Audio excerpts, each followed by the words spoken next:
Uma ótima tarde para você que acompanha a nossa programação. Seja muito bem-vindo a mais uma edição do Consulta ao Doutor. Começando mais uma semana, é sempre uma alegria poder dividir as tardes com você, poder entrar na sua casa, levando muita informação e sempre informação de qualidade e sobre um assunto que sempre está na moda, sempre está em pauta, ultimamente mais ainda, falando sobre saúde, para você ter informação correta. Em épocas de fake news, meu amigo, nada melhor do que boa informação para você poder cuidar bem de você e cuidar bem também daqueles que você ama, daqueles que estão próximos.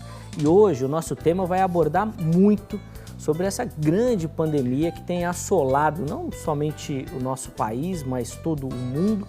Nós vamos falar sobre os riscos e consequências da intubação de pacientes com a Covid-19. E esse tema é muito pertinente porque a gente tem escutado falar muito sobre esse assunto, sobre internações, sobre ocupação de UTI, sobre ventilação mecânica, ventiladores que são adquiridos pelo governo, como é que funciona a UTI. Bom, nós vamos falar muito sobre esse assunto e, obviamente, que a gente vai conversar bastante. Já está aqui no nosso estúdio o Dr. Fábio Zanata, ele é médico anestesista e vai nos ajudar a entender sobre esse universo, Dr. Fábio, que pegou todo mundo de surpresa e que agora faz parte da vida de todo mundo.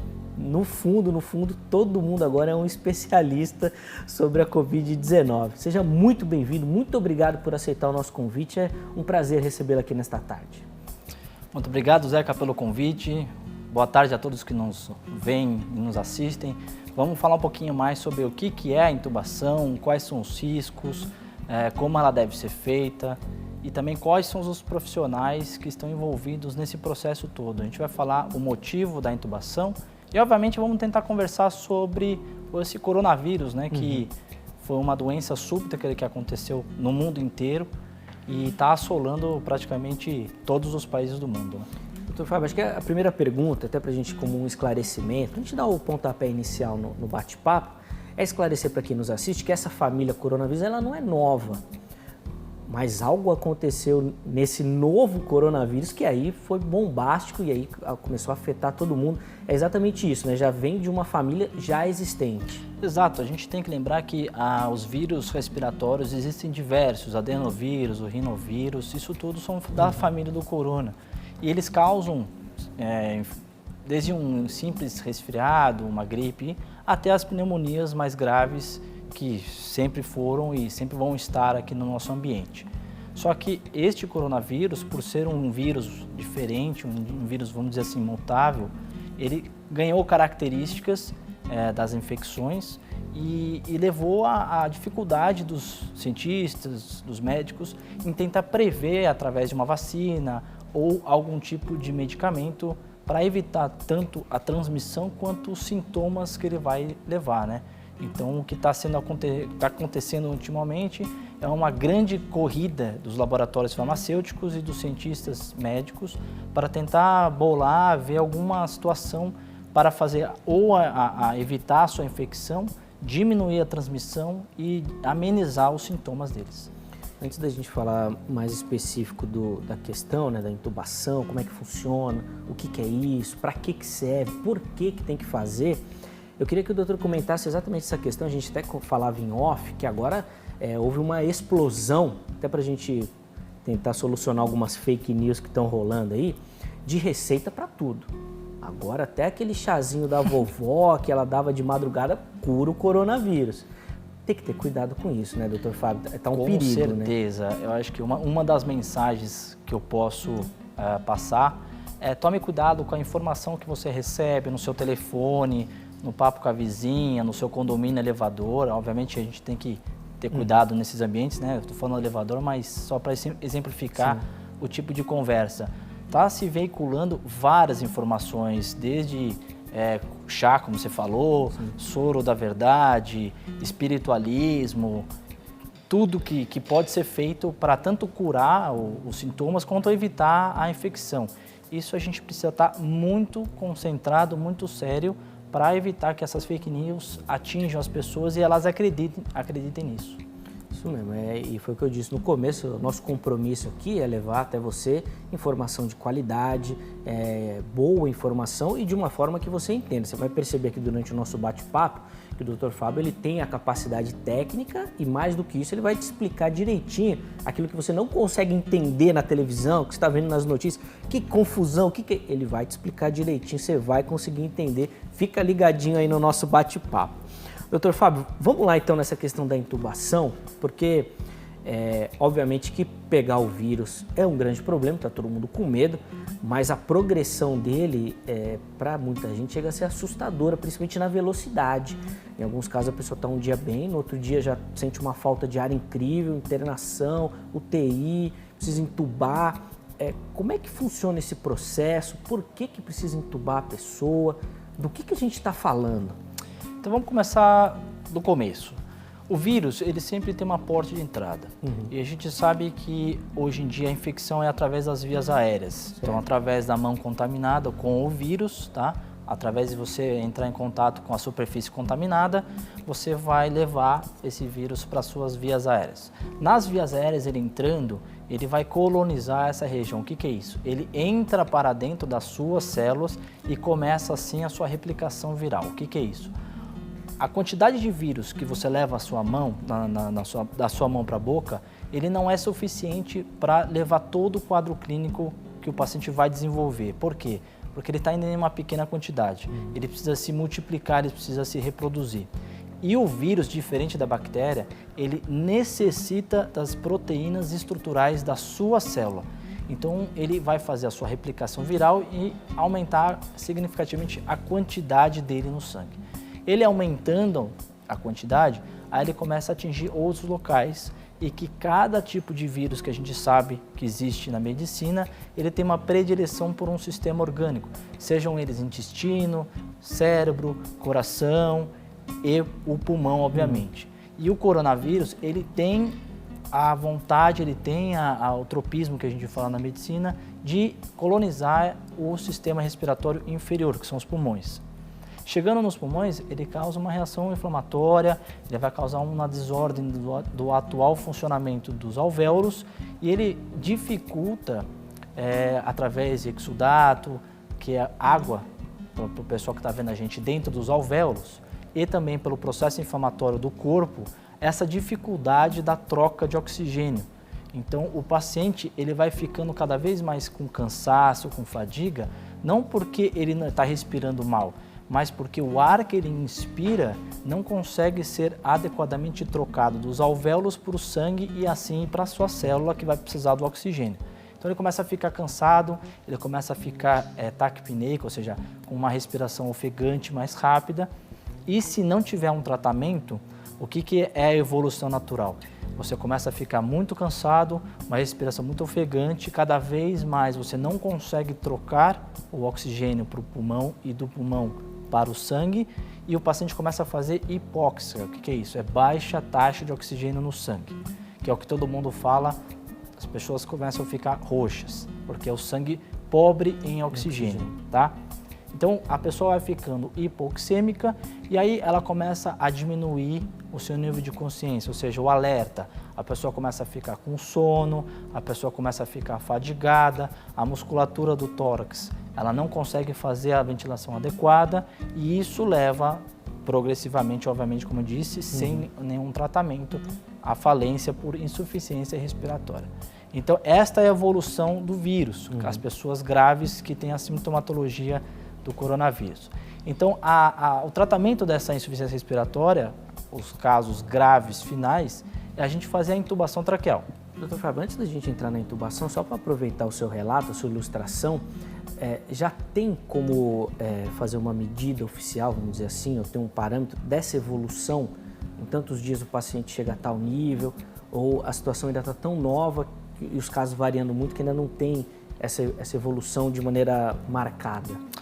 Uma ótima pergunta isso daí, né? Como a doença é muito nova e ela atinge toda a Terra, todo o planeta, vários países têm diferentes tipos de população com genes, com características, com costumes diferentes. Isso dificulta para tomar uma posição básica, padronizada.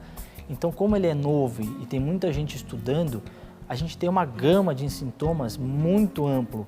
Desde gente que não sente nada, que é assintomático, até pessoas que entram em contato com o vírus em 3 dias já estão na UTI entubadas com um quadro clínico muito intenso.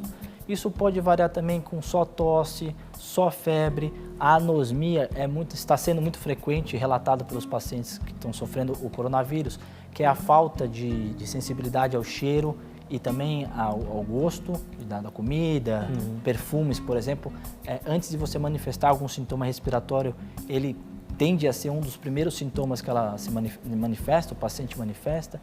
E febre, cansaço, e aí vai progressivo caso atinja o pulmão. Então, cansaço, falta de ar, dispneia e assim por diante. Sim, muito bom.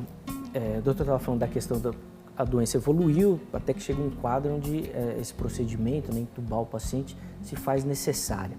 O que é isso? Por que tem que entubar o paciente? O que vai ajudar o paciente nesse momento, esse procedimento, né, no caso? Exato. A gente tem que lembrar aqui que o coronavírus ele causa uma pneumonia. A pneumonia nada mais é do que a doença do pulmão, certo? Como a gente fala, cada órgão tem o seu nome, a sua doença. Só que a gente tem pneumonias bacterianas e virais e diversos tipos e gravidades de pneumonia. O coronavírus ele causa uma pneumonia viral grave. E aí que você falou, como é que a gente trata essa insuficiência respiratória? Existem vários níveis de tratamento de uma pneumonia. Não é só porque a pessoa está com pneumonia que ela precisa de intubação e ventilação mecânica. Toda pneumonia tem os seus estágios iniciais e de gravidade. A gente pode começar a fazer o tratamento de uma pneumonia com um catéter de O2 ou uma máscara facial que se chama de nebulização, entre outras, que são os métodos de tratamento de uma insuficiência respiratória leve, tá? Então, catéter, onde a gente vê na novela, a gente vê no filme que tem sempre aquele catéter próximo ao nariz, ou então até mesmo uma máscara que você vê também em novela e tal.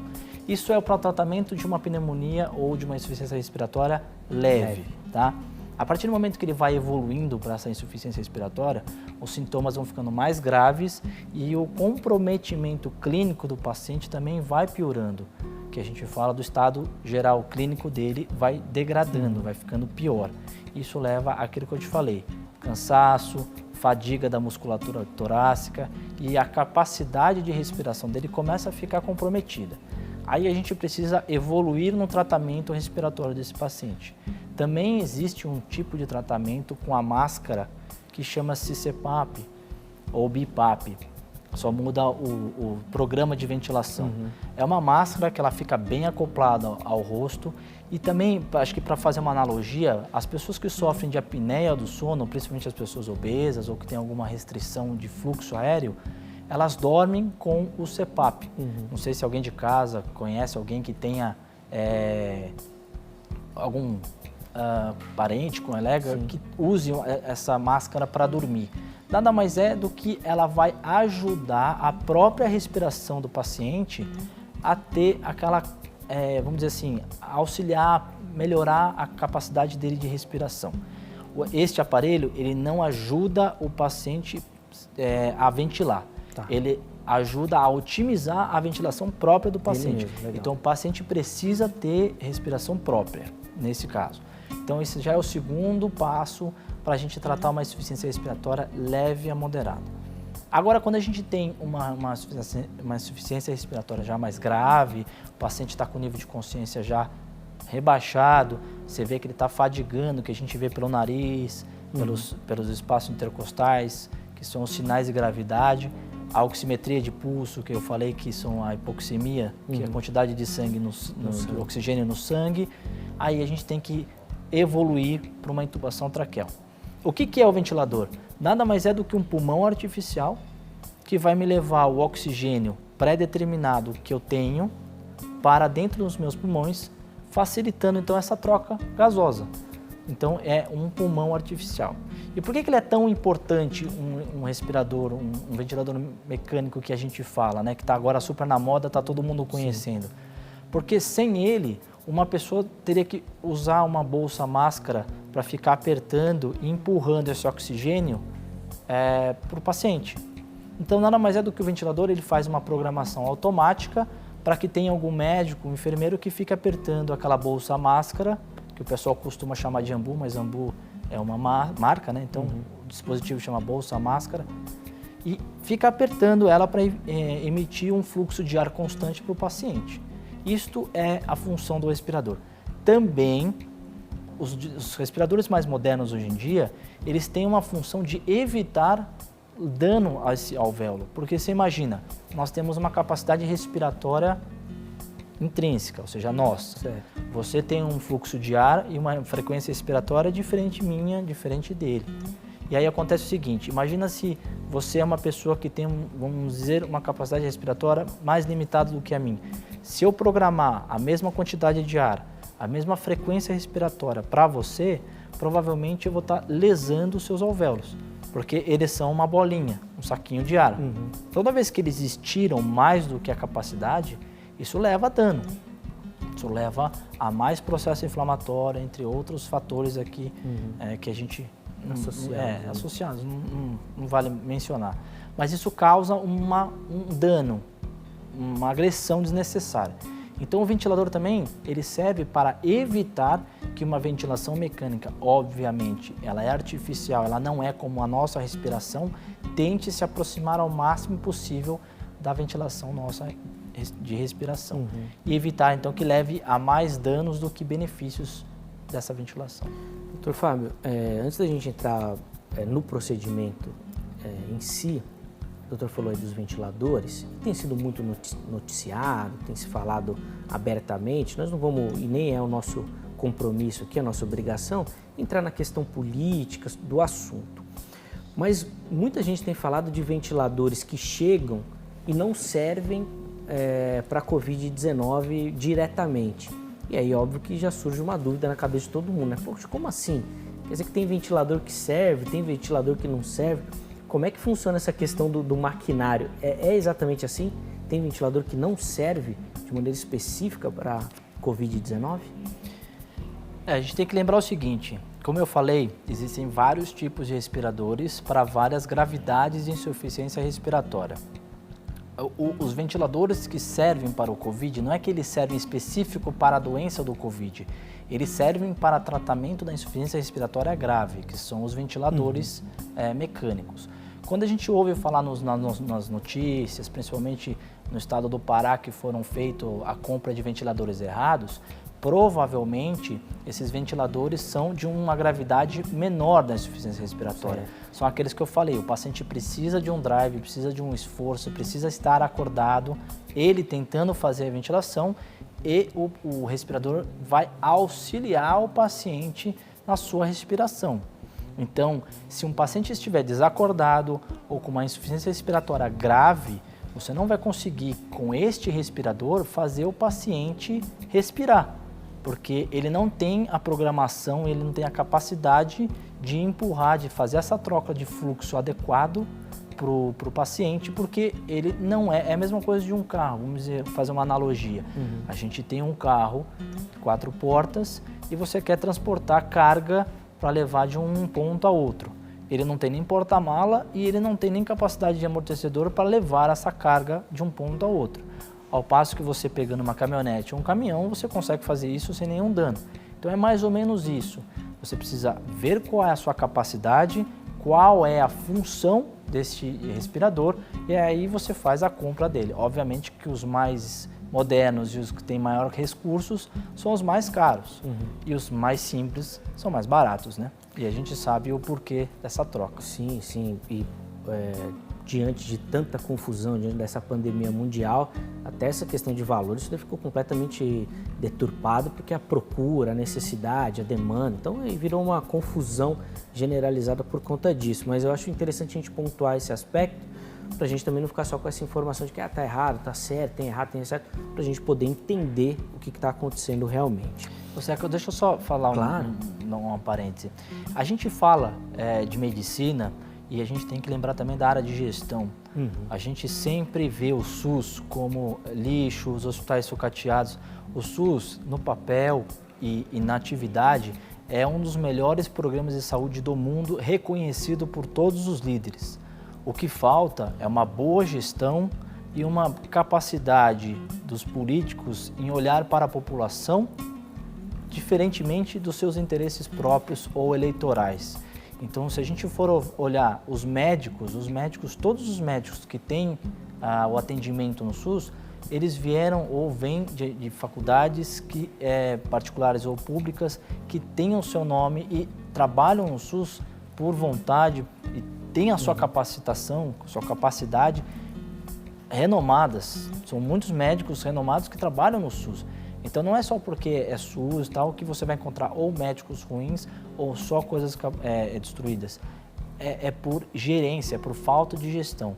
Eu acho que chegou o momento de a gente provar que a gestão está errada, os governos não olham para a população adequadamente e a partir de hoje a gente tem que olhar para os nossos votos e saber que os políticos têm que ajudar nessa região, nesses hospitais, nessa situação de gestão para deixar nosso sistema de saúde do jeito que ele merece, como o povo merece. Sim, com certeza. Inclusive esse é um ponto super bacana. Isso daí dá um outro programa, na verdade, nessa discussão. Porque nos Estados Unidos mesmo, eles já programaram debates políticos sobre o assunto diante dessa pandemia e do sistema de saúde deles, que é completamente perto do nosso, de um atendimento universal, que lá não existe. Então, um monte de americano endividado por conta de saúde, porque lá eles não têm um sistema único e público de saúde, inclusive programando debates sobre o assunto também, mas daí é um outro programa para a gente. Exatamente. O sistema público nosso é maravilhoso, ele é aberto a todos, sem exceção, até estrangeiros que nunca pagaram um centavo. Só que a gente sabe que a gestão da saúde, tanto pública quanto de tratamento, é absolutamente cara, é muito caro. O que se arrecada é muito pouco comparado ao que se gasta. Sim. Só que quando se gasta errado, ou você não tem uma pessoa treinada, capacitada para gerar e gerenciar esta área de saúde, você está destinado e fadado à bancarrota. É a mesma coisa você pegar um comércio, uma empresa, e colocar uma pessoa descapacitada para administrar. Por exemplo, a gente costuma falar que cada macaco está no seu galho. Você pega um restaurante, você pega uma fábrica, você vai colocar um médico para administrar? Vai falir. Agora, porque sempre nós olhamos o Ministério da Saúde, a Secretaria do Estado com políticos que nada tem a ver com medicina? Começa por aí, né? Sim, com certeza. É momento da gente aproveitar toda a dificuldade para reconstruir, repensar. A gente tem falado bastante sobre isso também. Doutor Fábio, vamos atender uma ligação? Claro. Já tem um telespectador na linha aí. Quem fala conosco agora é o Carlos. Ele é de Jundiaí, interior aqui de São Paulo. Carlos, uma ótima tarde para você. Seja muito bem-vindo ao Consulta ao Doutor. Você está me escutando corretamente? Estou ouvindo, está um pouco baixo, mas estou te ouvindo. Eu também estou te ouvindo bem baixinho, viu, Carlos? Bem lá no fundo. Vamos tentar de novo aí, Carlos. Fala comigo aí para ver se melhorou aí a sua ligação, por favor. Agora eu estou ouvindo mais ou menos, né? Acho que tem como te ouvir legal. Bom, eu tô te ouvindo perfeitamente aqui, viu, Carlos? E o Dr. Fábio também já te escuta. Pode ficar à vontade de fazer a sua pergunta, por favor. Boa tarde, tudo bem, doutor? Boa tarde.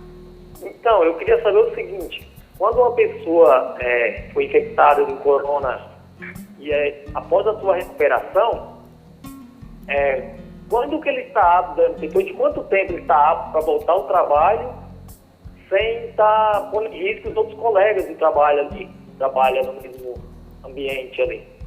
Muito bom, Carlos. Obrigado, viu, pela sua pergunta, pela sua participação também, a toda a galera do interior de São Paulo, que sempre dá muita audiência aqui ao Consulta ao Doutor.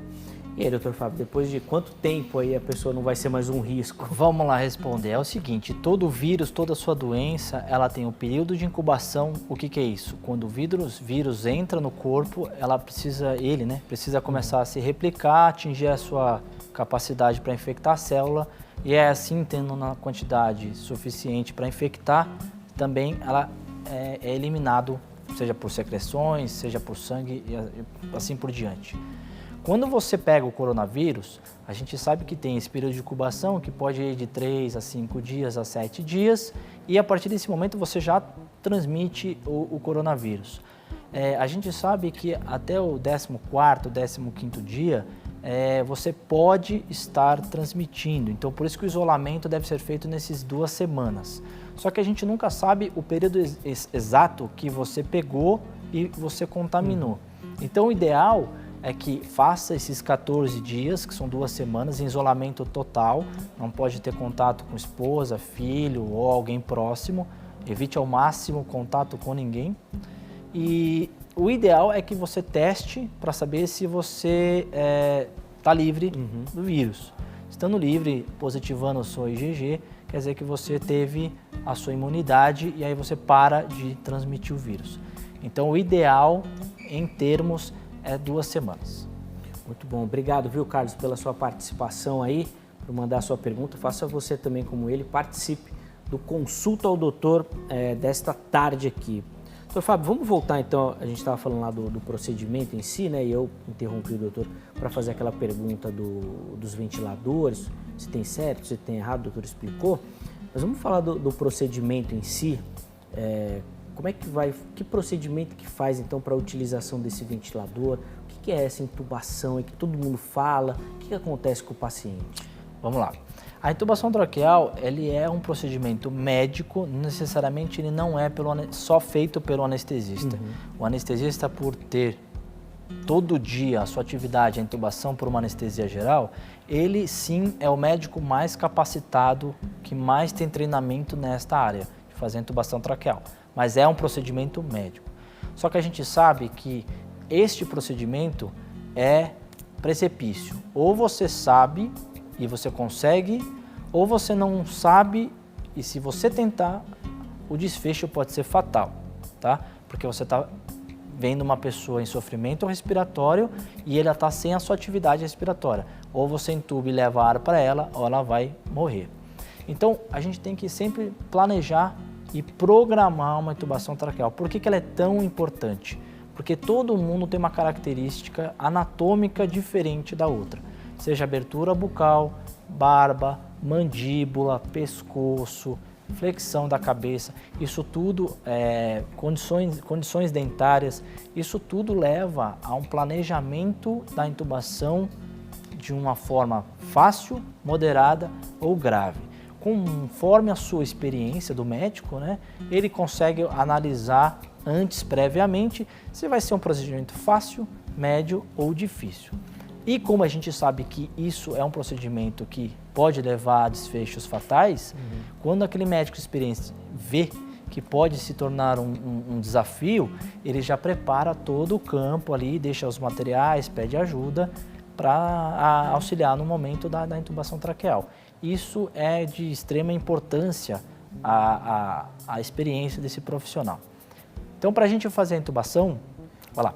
Doutor, vou pedir um instantinho para a gente chamar o nosso primeiro intervalo e aí quem está assistindo, quem está acompanhando, ficar ligadinho, porque no próximo bloco o Dr. Fábio vai entrar nesses detalhes aí e realmente explicar aquilo que ele acabou de falar.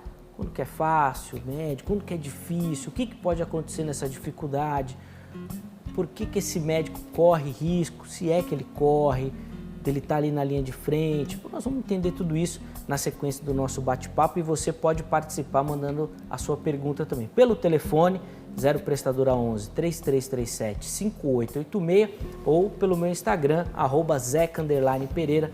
Mande a sua pergunta, aproveita esse intervalo para elaborar e manda aqui para a gente para ilustrar e enriquecer o nosso bate-papo. O intervalo é rápido, consulta ao doutor vai mais rapidinho, nós já estaremos de volta.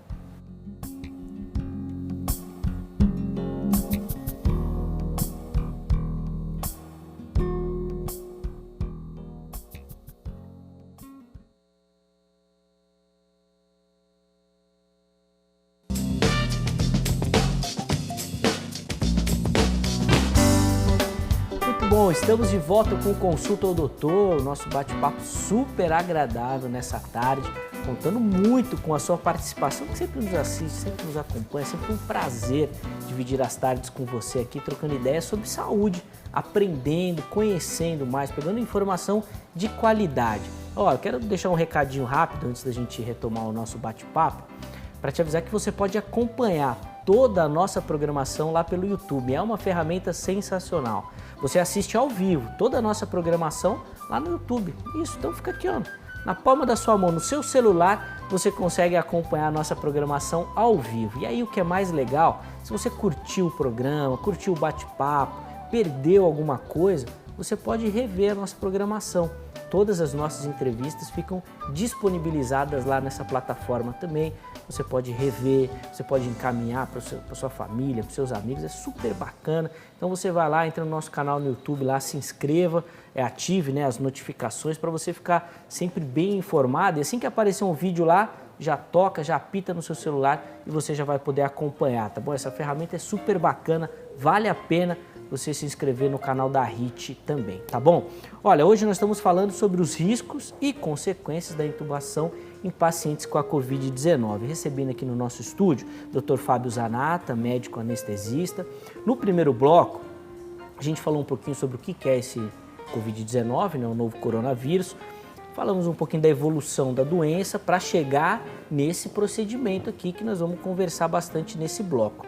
No final do bloco anterior, Dr. Fábio estava explicando que existem níveis do procedimento, né? E aí a gente pode retomar exatamente daí. Tem diferença no procedimento que é normal, vamos dizer assim, e daquele que é difícil? Tem. A gente chegou num divisor de águas, né? O coronavírus foi pra gente, os médicos que intubam, principalmente nós anestesistas, um divisor de águas. Por quê? Nós tínhamos a nossa preparação, nossos cuidados, mas não era tão intensos como são agora, né? E pelo fato desse vírus ser altamente transmissível, a gente teve que cuidar muito mais e evitar que nós profissionais, nos infectamos com ele. Então, existem padrões, existem situações, planejamentos que a gente precisa se atentar antes, durante e depois. Como eu te disse, toda intubação traqueal, ela precisa de um planejamento, seja medicamentoso, porque necessita ser feito drogas antes de fazer a intubação traqueal, porque ele é um procedimento danoso ao corpo, não é fisiológico, então ele pode levar a várias situações, como por exemplo, até o final deles, um infarto agudo do miocárdio e um AVC, tá? Então, isso não é um procedimento de brincadeira, é uma coisa bem séria. E os materiais também, eles devem ter sido separados previamente para que na hora que você esteja fazendo a intubação traqueal do seu paciente, você tenha sempre ali tudo aquilo que você vai precisar, tanto de emergência quanto dos materiais habituais. Quando a gente fala de um paciente com coronavírus, a gente já está falando de um paciente com as suas reservas praticamente no limite. Então é um paciente que já está sofrendo de hipóxia, já tem a sua capacidade respiratória e ventilatória comprometida. Então o tempo de você fazer a sua intubação traqueal foi reduzido muito e drasticamente. A gente consegue fazer uma intubação traqueal num paciente normalmente de 2 a 5 minutos. E nós ventilamos ele. O que é isso? Quando você faz uma intubação traqueal, o paciente ele precisa estar relaxado, dormindo, ou seja, sedado, e ele precisa estar com um analgésico potente na veia, porque é um procedimento que dói. Por incrível que pareça, o estímulo doloroso é tão ou igual um corte na pele numa cirurgia. É super doloroso. Então nós precisamos fazer um analgésico potente na veia para fazer a intubação traqueal. Quando nós fazemos um procedimento desse num paciente normal, sem coronavírus, nós fazemos todas essas medicações, esperamos que ela haja, né? E depois nós fazemos a intubação traqueal. Isso tudo com calma, sem pressa, sem risco, né? Quando temos o paciente com coronavírus, lembrando que ele está exalando e ele está transmitindo todas as gotículas e vírus pelo ambiente. Então, além do procedimento estar com gravidade, porque a insuficiência respiratória está grave, ele precisa desse tratamento, ele também está exalando e cuspindo, falando, né, mexendo, tossindo no ambiente. Então, a gente tem que conter essa transmissão do paciente. E quando a gente faz essas medicações, nós não podemos ventilar o paciente, porque quando ele está dormindo, todos os seus reflexos de via aérea, eles estão abolidos. Então, tosse, deglutição, fala, isso daí não existe mais. Então, ele pode estar de estômago cheio, porque ele está vindo de um local fora do hospital, pronto-socorro, ou então ele está num pronto-socorro já em períodos progressivos de insuficiência respiratória. Então, ele precisa ser entubado rápido, ele não pode ter a ventilação, porque você joga ar dentro e ele não tem o próprio filtro, porque a máscara facial se acopla no rosto, a hora que você solta, o ar pode voltar. Isso é um dos casos que vários profissionais da saúde que realizam a intubação traqueal estão sendo contaminados, porque no momento da intubação traqueal, você ainda não tem o filtro. Todo mundo me pergunta, poxa, mas não tem aquele filtro que a gente vê na UTI antes do tubo? Sim, aquele filtro ele serve para quando o paciente está com o tubo e ele tem a interface para o ventilador. Mas a partir do momento que você está ventilando na máscara, você não consegue ter, porque a hora que você tira a máscara para passar o tubo, já não tem nenhuma proteção. Então esse é o momento crítico da infecção de todos os profissionais que estão ali em volta do paciente para fazer a intubação traqueal. Então, os materiais têm que estar preparados, a atividade, o procedimento em si da intubação tem que ser muito mais rápido do que o habitual, porque a reserva dele é muito menor, e você tem que ter um profissional altamente capacitado, porque aquela intubação tem que ser de primeira, ela não pode ser de segunda ou terceira, porque senão você vai ter que ventilar o seu paciente e aí você aumenta drasticamente o risco de infecção. Doutor Fábio, a gente até conversava aqui desse procedimento dos médicos, principalmente estão na linha de frente ali, né, dos anestesiologistas que estão na atividade, nesse caso principalmente, da infecção. O que vai fazer para diminuir os riscos ali? Que cuidado que ele vai ter que ter nessa hora aí para, não sei se zerar, mas pelo menos minimizar as dificuldades que ele pode ter de um paciente que, pela descrição que o doutor fez anteriormente, já é um paciente grave. Grave, com certeza. Quando alguém com corona chega ali, já está num estágio grave, mais avançado da doença. Então, vamos começar com essa proteção da cabeça aos pés. Acho que todo mundo viu que existe aquela máscara com aquele poliacrilato, aquele plástico na frente. Aquela máscara por si, ela não evita a transmissão, porque, como eu já disse, o paciente pode exalar, pode cuspir e o vírus fica no ambiente, ele fica espalhado, sobrenadante aqui no ambiente. O que acontece? Nós precisamos de uma máscara específica. Essa máscara que você vê nos filmes, até então, né, novelas, que é aquela máscara mais simples, aquela máscara ela não evita a contaminação do profissional da saúde que está fazendo o procedimento no paciente ou qualquer outro paciente que sabidamente esteja com coronavírus. Então ela precisa ser feita uma máscara mais resistente que aquela máscara N95, da OPFS, ou seja, aquela máscara mais grossa. Então o médico ele precisa do óculos, uma viseira, que evite que tenha respingo, saliva ou a secreção nos olhos. Ele precisa de uma máscara e, além disso, aquela viseira, que a viseira nada mais é do que uma proteção contra as gotículas diretas, dinâmicas, ou seja, o paciente pode mexer, alguém mexe o rosto, a hora de introduzir o tubo pode espirrar uma saliva ou alguma outra secreção que esteja na boca do paciente. Então, no rosto é isso. Na pele, a gente ainda não tem informações de transmissão de pele íntegra. Obviamente pode sair mais estudos que falem que sim, mas caso você tenha alguma escoriação, algum machucado e tenha uma contaminação nessa região, você pode sim ficar infectado. Então, avental impermeável seja muito importante para evitar que essas secreções entrem em contato com você e um macacão até as pernas para você não entrar em contato com esse vírus na sua roupa que esteja embaixo ou por trás desse avental. Essa roupa, esses equipamentos, doutor Fábio, é algo novo e específico para o corona ou é algo que os médicos já estavam habituados a usar? E eu faço essa pergunta porque, como é um procedimento de risco, algo que exige habilidade, se de repente você está com alguma coisa diferente, né? Imagina assim que você não está acostumado a usar aquela viseira e vai usar pela primeira vez, aquilo pode atrapalhar um procedimento que é delicado.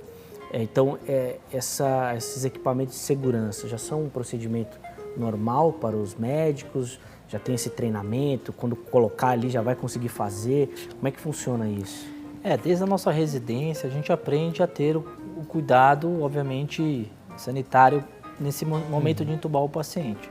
Então sempre um óculos de proteção e uma máscara E luvas, eu acabei esquecendo das luvas, desculpa. Obviamente, luvas também para evitar a contaminação. Contato direto, é. Então, luvas, máscara e os óculos sempre foram preconizados para os médicos fazerem a intubação traqueal. Isso contra qualquer outro procedimento, né?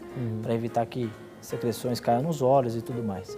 Só que antes do coronavírus, a máscara, ela não era essa máscara mais grossa, mais de proteção. Era máscara simples.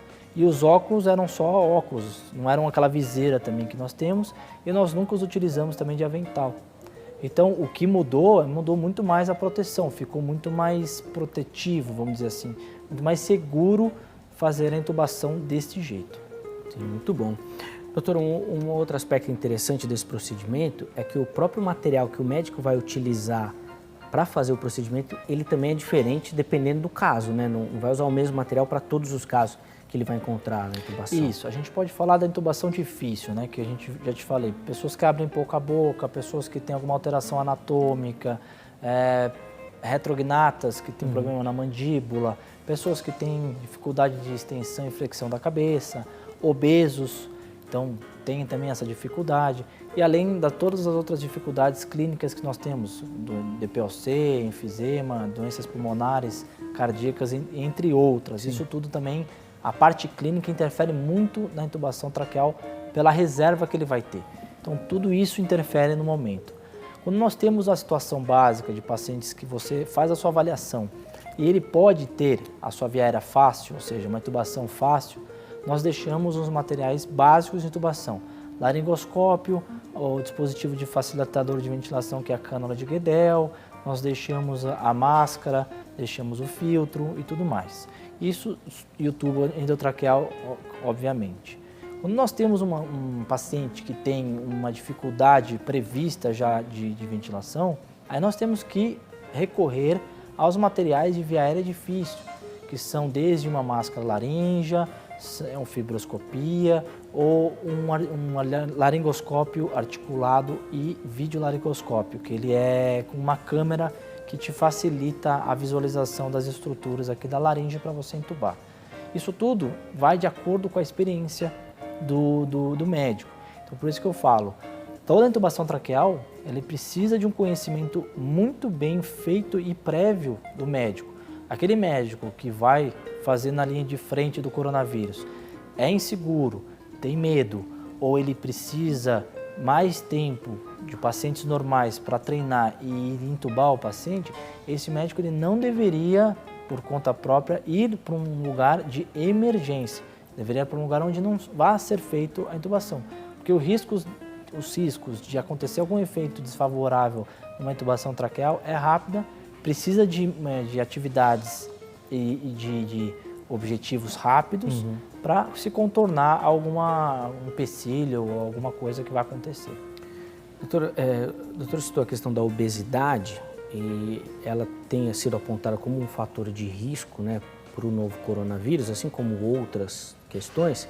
A obesidade é um fator para o procedimento ou para pegar mesmo o vírus, e o vírus pode ser mais grave e aí junta tudo?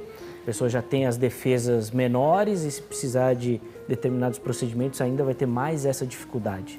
Zeca, a gente tem que misturar duas coisas, né? Na verdade, misturar não, o obeso mistura, nós temos que diferenciar duas coisas.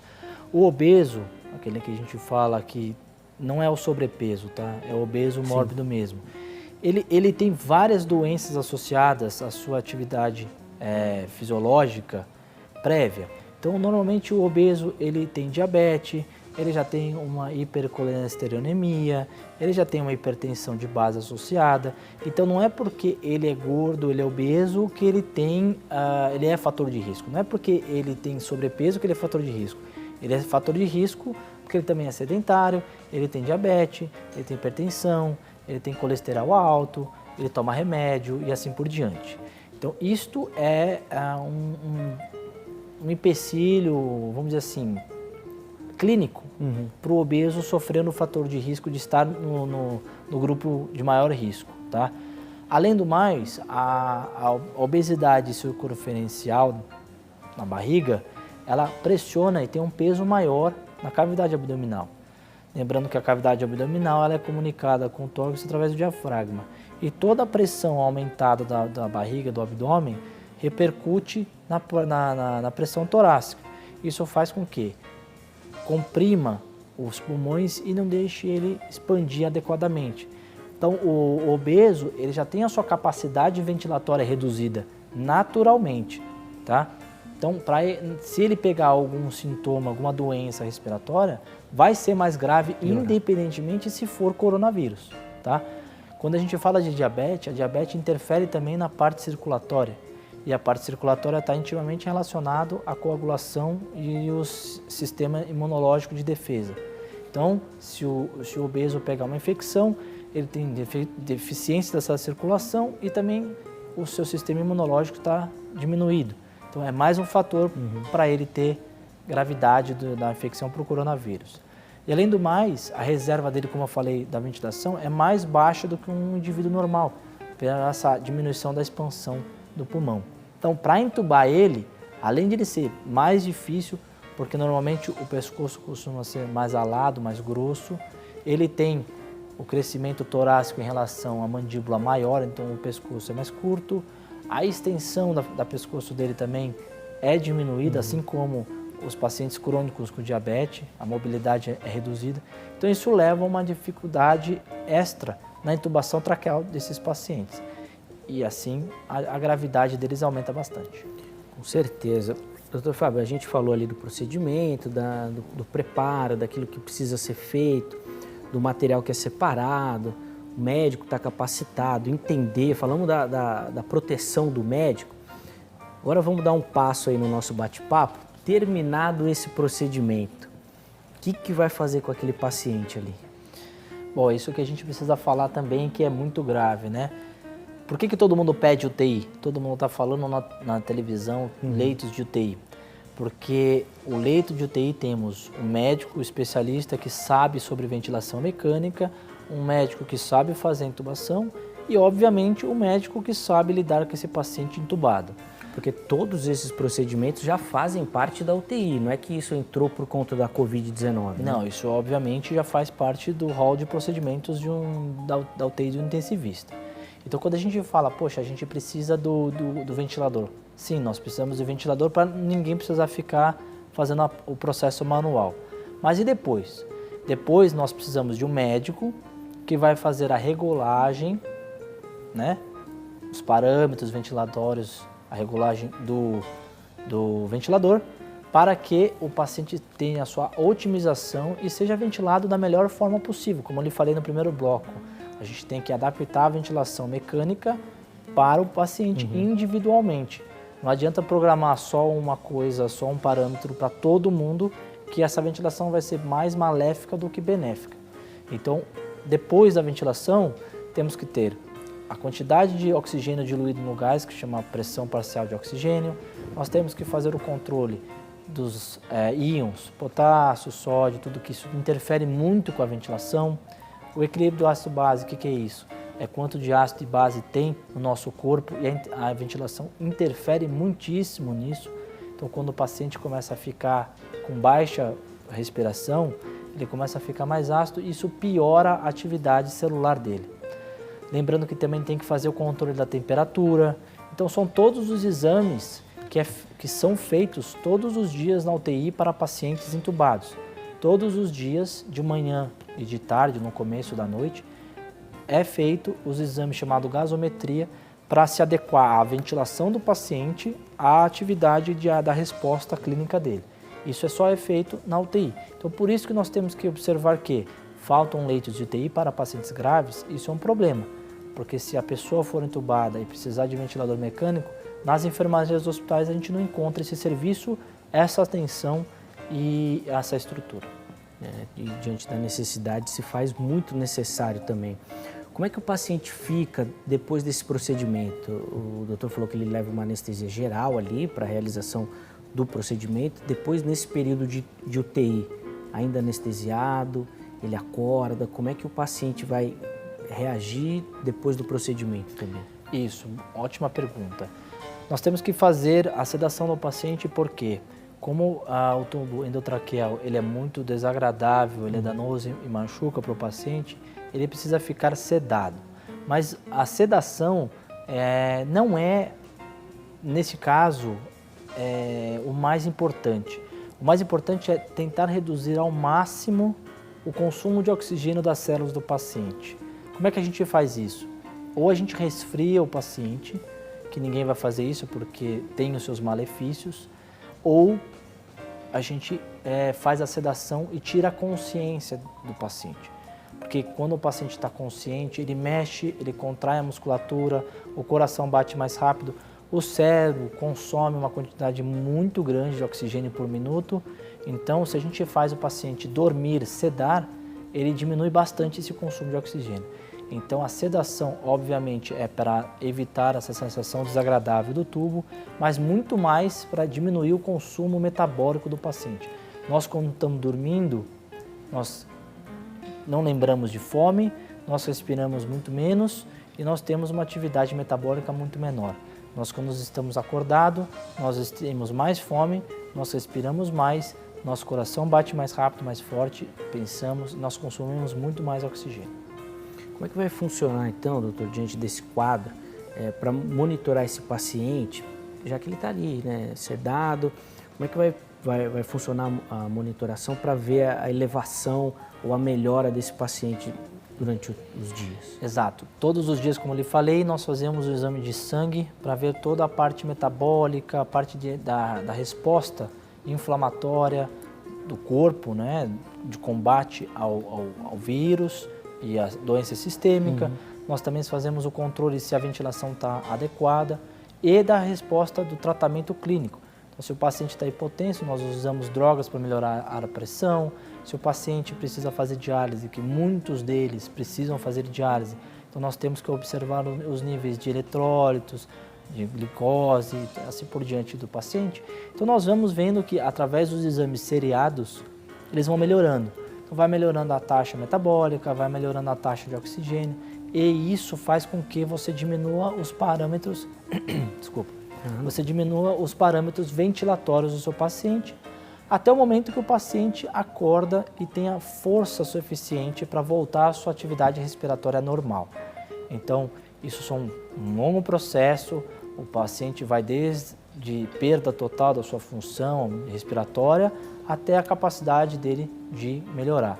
Então, como eu disse, o tipo de ventilador, ele vai desde a ventilação total até ajudar ele no final, no processo final da UTI, para ele ajudar ele a respirar e voltar à atividade respiratória normal. Muito bom, olha só, nós vamos precisar fazer uma outra pausa aqui no nosso bate-papo, mas ainda tem mais conversa aqui durante essa tarde no Consulta ao Doutor. No próximo bloco, o doutor Fábio vai falar do final desse procedimento. Agora o paciente melhorou, não precisa mais. Como é que faz? Como é que termina esse processo aí? Como é que o paciente responde a isso? Como é que é essa pós-intubação? Não sei se é assim que chama, mas o doutor Fábio vai explicar direitinho pra gente. Um outro detalhe que nós vamos abordar também no próximo bloco é os sinais que o paciente dá que levam o médico a indicar a intubação. A gente acabou pulando também essa parte, mas nós vamos conversar, além, é claro, de tirar a sua dúvida, contando com a sua participação também. Já tem aqui pergunta no Instagram. Eu peço que durante o intervalo você elabore essa pergunta e mande pra gente. Pode ser pelo telefone 0 operadora 11 3337 5886 ou então lá pelo meu Instagram, o @zeca_pereira, o jeito que for mais fácil para você. Fique à vontade, participe, porque ainda tem mais bate-papo. O intervalo é rápido, a gente vai, mas daqui a pouquinho, Consulta já está de volta.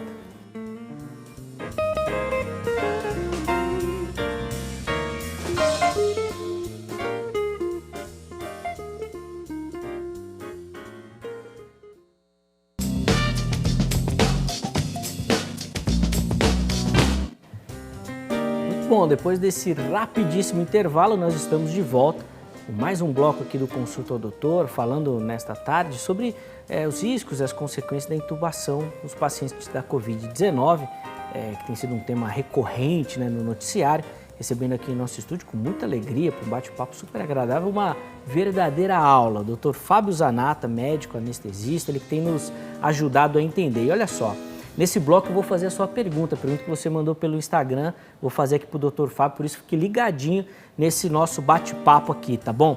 Dr. Fábio, vamos só retomar a nossa conversa do bloco anterior, porque a gente falou ali de todo o procedimento, da evolução do quadro na UTI. Vamos falar da saída, então, desse paciente, desse processo aí de intubação. O que acontece, qual o cuidado, e aí eu imagino que principalmente o paciente deve ter depois desse procedimento. Exato. Toda doença que necessite do paciente ser intubado e ficar na UTI merece nossa atenção, obviamente, no pós-UTI, né? Então, quando ele é estubado, por todos os critérios que eu falei no bloco anterior, nos exames satisfatórios, da estabilização hemodinâmica, o controle clínico adequado do paciente, ele ainda fica um tempo na UTI, dependendo da sua gravidade, pode ficar até um dia, 2 dias, em observação, para ver se não pode ter nenhuma recaída ou se pode piorar o quadro clínico dele. Ele continua recebendo toda a medicação que ele estava recebendo, né, na UTI, e se o quadro clínico dele mantiver estável, não tiver nenhuma alteração, não piorar, ele então é dado a sua alta da UTI para a enfermaria, o leito do hospital. No hospital ele vai permanecer mais um tempo, de acordo com o seu médico que está cuidando dele, da enfermidade, do motivo que foi para a UTI. Se continuar estável novamente, alta para casa com toda a recomendação, com toda a continuidade do seu tratamento e sendo observado pelo seu médico que primariamente cuidou dele. A questão da dor que o doutor citou na hora do procedimento, ela acompanha depois esse paciente, a região, tem algum cuidado específico ou não? Sim, essa atividade da intubação traqueal, ela mexe aqui na laringe, que são as regiões da traqueia, da faringe e tal, da boca, né? Esse tubo, por estar em contato numa situação, uma região que não é fisiológica, eu vou te dar um exemplo. Quando você espirra ou você se engasga com um copo de água, mesmo a sua saliva, a sua resposta de espirrar, tossir, não é muito imediata e rápida. Sim. Agora você imagina colocar alguma coisa na sua traqueia que não deve ser feito e você não consegue expelir.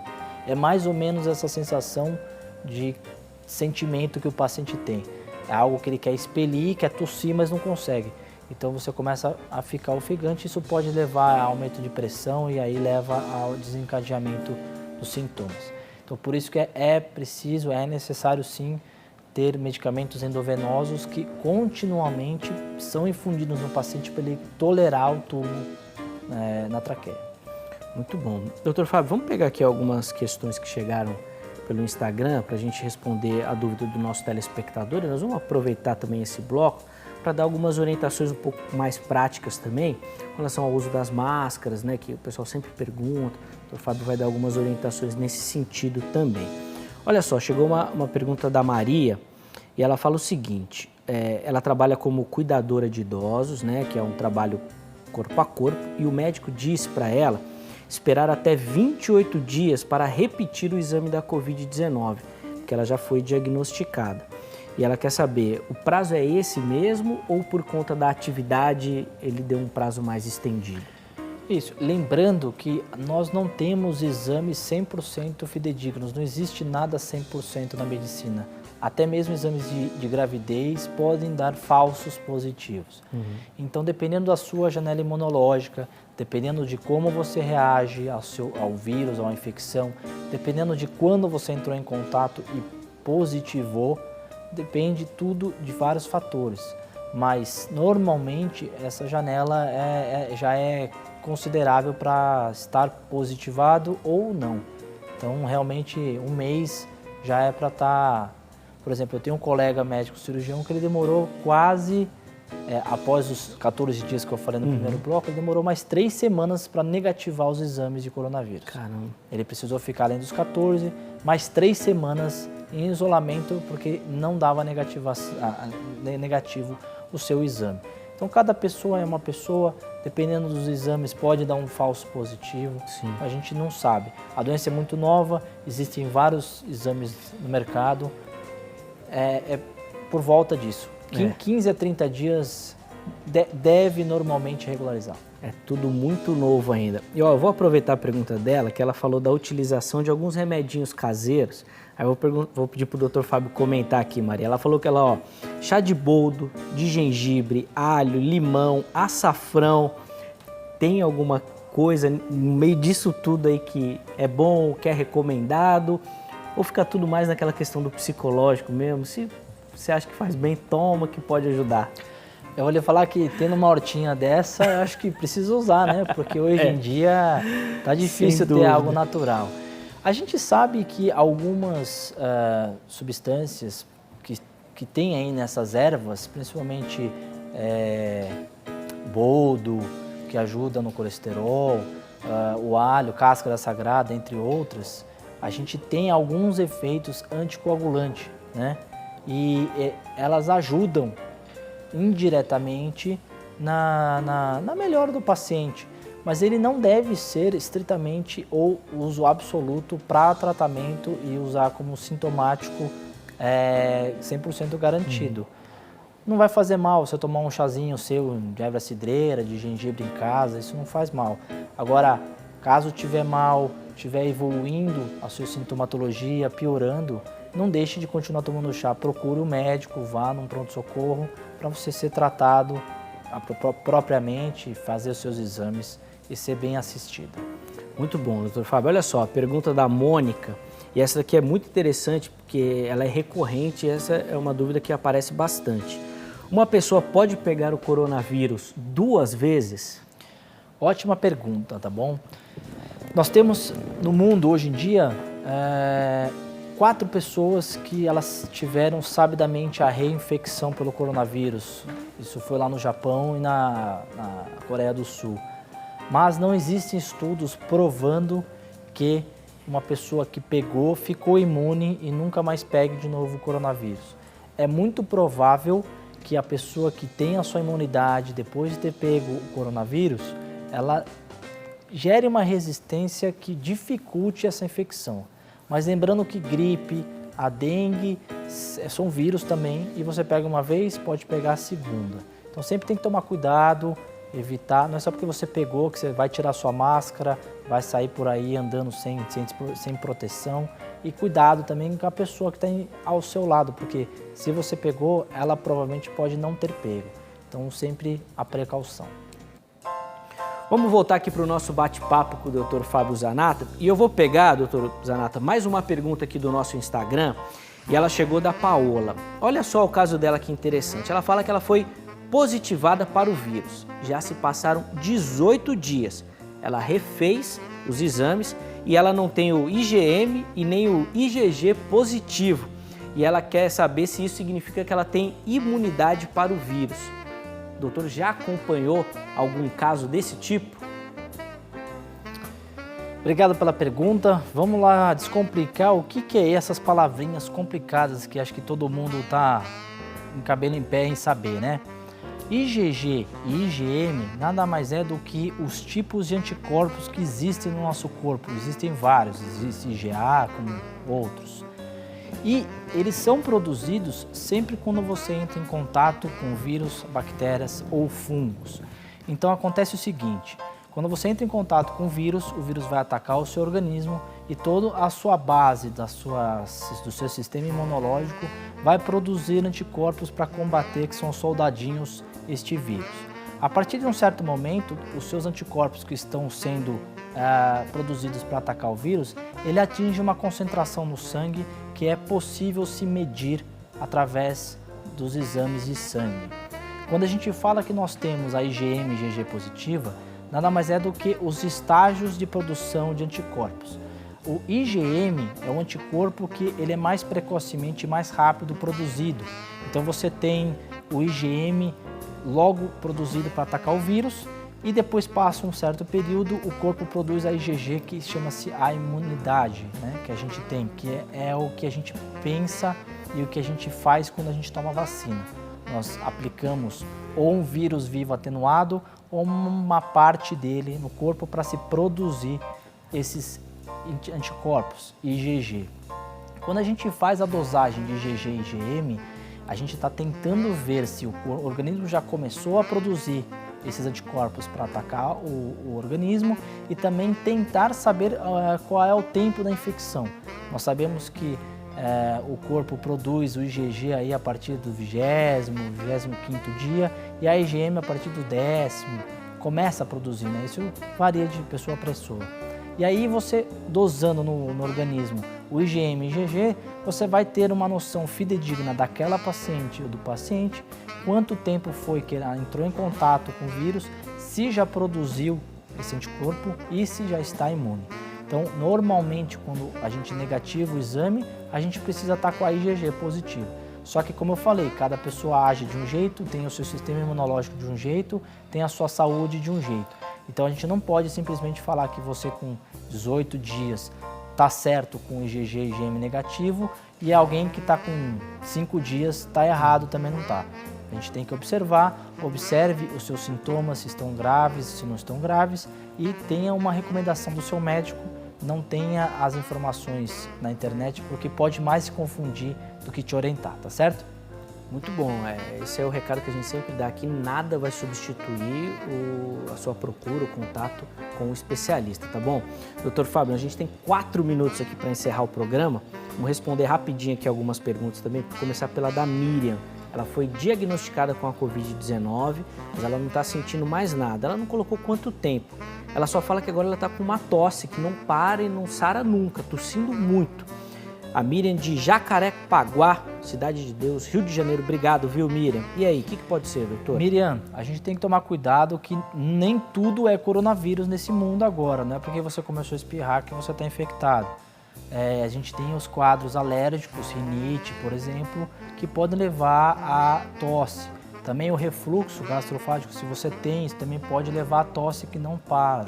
Então você tem que tomar cuidado com o que você pode estar sentindo, se você está alérgico a algum produto de limpeza, alguma atividade da sua casa, falta sol, lençol, lavagem de roupa e por aí vai.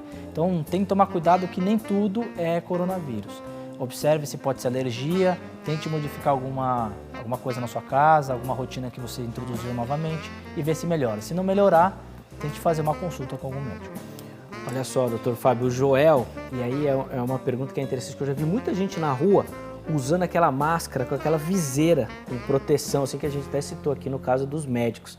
Isso é aconselhável usar isso no dia a dia? Como eu já falei, essa viseira ela é muito mais indicada para pessoas que vão ter um contato de fala e que não tenham a sua proteção de máscara, tá certo? A viseira é para evitar que você entre em contato com gotículas de saliva. Na rua não tem necessidade de você utilizar essa máscara se você estiver usando a sua máscara propriamente. Mas evitar, obviamente, locais aglomerados, elevadores com mais de 1 ou 2 pessoas, estabelecimentos cheios, isso sim aumenta o risco da infecção. Muito bom, olha só, a Carmen Elisa, primeiro parabenizando pelo programa, dizendo que está excelente. Obrigado, viu, Carmen? Qual o risco da Covid-19 para as gestantes, isso nos dias finais da gestação? Carmen, eu conversei com um colega obstetra que a gente faz anestesia para eles, ele está também muito antenado sobre esse assunto. Ainda não saiu nada certo, fidedigno sobre infecção vertical para o bebê, seja ele no parto ou durante a gestação. Os cuidados são, obviamente, como um todo e para toda a população. Cuidado com a sua higienização, cuidado com o contato social, manter atividades longe de algumas pessoas, obviamente da sua família, do seu marido, não, né? Sim. Porque é família, mas cuidados com higiene, tá certo? Não há muito o que se fazer para evitar ou se tenha a infecção para o bebê. Muito bom. Vamos aproveitar esse último minutinho aqui, doutor, para agradecer quem também mandou pergunta. Infelizmente, o nosso tempo passa mais rápido do que a gente imagina. Ó, o Alexander Cruz, a Elisete, o Rony, a Joana, a Mônica, a Maria José e o Leandro. Alguns deles, inclusive, doutor, elogiando muito as suas explicações, a sua participação também. Obrigado, viu, por enviar as suas perguntas. Depois eu vou responder todo mundo aqui e também encaminhar as perguntas ao doutor. Olha só, mandar um abraço para Maria Maria de Minas Gerais e o esposo Juveci. Boa! Então sempre ligadinhos no programa. Obrigado, viu? Ligaram só para agradecer. Oxa, obrigado pelo carinho, muito obrigado mesmo pela audiência de todos vocês e um abraço especial para vocês, esse casal lá de Minas Gerais também. Ó, tome nota aí, você que nos assistiu, dos contatos do Dr. Fábio Zanata. Aí, se alguma dúvida ficou, você pode entrar em contato com ele, além, obviamente, de acompanhar o trabalho dele e as postagens que ele faz. Ó, vou começar pelo Instagram, Dr. Zanata, ó, aparece aí na sua tela. Tome nota direitinho, com 2 T's, tá bom? Dr. Zanata, com 2 T's, para você não errar. Ou então também pelo site descomplicandoamedicina.com.br. Tá aí, ó, na sua tela, descomplicandoamedicina.com.br. Doutor Fábio, obrigado, viu, pelo carinho, obrigado por aceitar o nosso convite, obrigado pelas orientações. Foi um bate-papo, apesar da dificuldade do assunto, super agradável. Zeca, muito obrigado pelo convite, obrigado por você que acompanhou o programa todo. Se você tiver alguma dúvida, quiser mandar alguma pergunta pra gente, acesse as redes sociais, eu respondo com o maior prazer. Lembrando sempre, cuidado, distanciamento social, lavar a mão bem feito, higiene da casa. Não precisa também de pânico, vamos lá levar a vida suave, já está um ambiente bem carregado, né? A gente precisa um pouquinho de esperança, um pouquinho de alegria para continuar vivendo e vamos levar a vida nessa nova fase que a gente está entrando, tá certo? Obrigado pelo convite, grande abraço para vocês. Muito bom, obrigado, viu, doutor Fábio? Obrigado a você que nos assistiu, que nos acompanhou, começando mais uma semana aí de consulta ao doutor. Fique sempre ligadinho durante os nossos bate-papo aqui para a gente poder conversar e trocar muita ideia sobre saúde, tá bom? Obrigado pelo carinho, valeu pela audiência, um forte abraço e até a próxima!